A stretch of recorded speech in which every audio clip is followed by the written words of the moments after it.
தாய் தமிழ் உறவுகளுக்கு வணக்கம். ஆஸ்தான ஜோதிடரை விரட்டியடித்தார். ஆஸ்தான ஜோதிடரை விரட்டியடித்தார் விஜய் என்ற தலைப்பில் இந்த காணொளியை காண்கிறோம். தமிழ்நாடு முதலமைச்சர் ஜோசப் விஜய் அவர்களுடைய ஆஸ்தான ஜோதிடர் ராதன் பண்டிட்.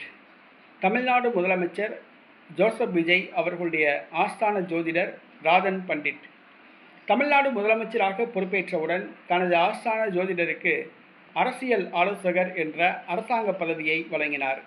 தமிழ்நாட்டில் உள்ள அரசியல் தலைவர்கள் எதிர்ப்பு தெரிவிக்கவே தான் அறிவித்த அறிவிப்பை வாபஸ் வாங்கினார் ஜோசப் விஜய். தற்பொழுது அந்த ஆஸ்தான ஜோதிடர் பொதுவெளியில் விஜய் வெற்றி பற்றி பேசி வருகிறார்.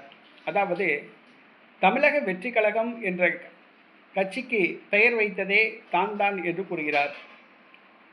விஜய் ஆரம்பித்துள்ள கட்சிக்கு தமிழக வெற்றி கழகம் என்று பெயர் சூட்டியதே தான். தனது ஆலோசனைப்படிதான் தமிழக வெற்றி கழகம் என்ற பெயரை சூட்டினார் என்று கூறுகிறார்.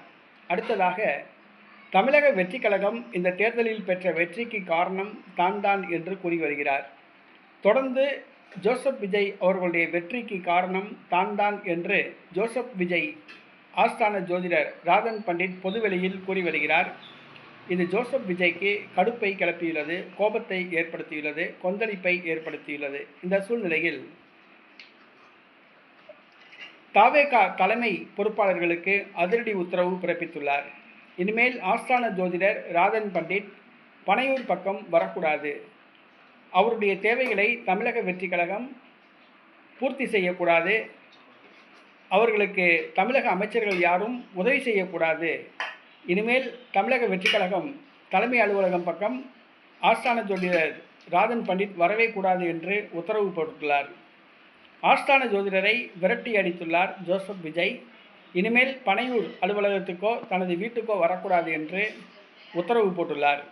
இதனால் குழப்பமடைந்த ஆஸ்தான ஜோதிடர் ராதன் பண்டிட் தற்பொழுது தெலுங்கானா பக்கம் தனது கவனத்தை திருப்பியுள்ளார். தமிழக வெற்றி கழகம் பெற்ற வெற்றிக்கு காரணம் தான் என்றும், தமிழக வெற்றி கழகம் என்ற கட்சிக்கு தான் பெயர் சூட்டியதாகவும், ஜோசப் விஜய் முதலமைச்சரானதுக்கு காரணமே தான் என்றும் இந்த ஆஸ்தான ஜோதிடர் ராதன் பண்டிட் கூறினார். தற்பொழுது ஜோசப் விஜய் விரட்டி அடித்துள்ளார் ஆஸ்தான ஜோதிடரை.